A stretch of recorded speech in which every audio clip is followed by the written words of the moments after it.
kaibigan ni Binibining Miraluna E. Serrano. Siya ang tagapakinig sa aking mga hinaing. Siya ang aking sandalan sa oras ng kalungkutan.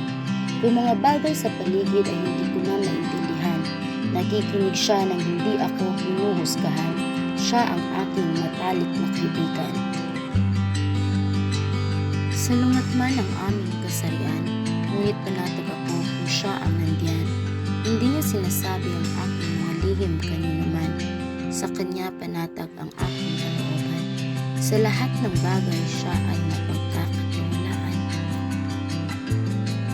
Hindi man sa araw-araw kami ay nagpupintuhan, pag nagkataon na magkita, ginagawa naming sala ang kainan at tagpuan. Hindi alintana ang oras, iba't ibang usapin ang napag-uusapan.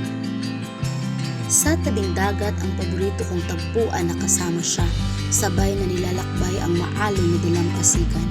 Habang hinahangaan kung gaano kaganda ang mga likha ng may kapan, ang mga luntiang damo at dahon ng mga punong kahoy, ang malakahel na kulay ng dapit hapon na sobrang ganda. Ang nakakatuwa sa lahat ng pagtatagpo, kahit isa sa aming dalawa ay minsan mo lang sa larawan kami ay makita. Halakhak at kung anumang usapin ang aming inuuna, samahan mo pa ng pagkain ay talagang marami ang makakaligtaan mo na.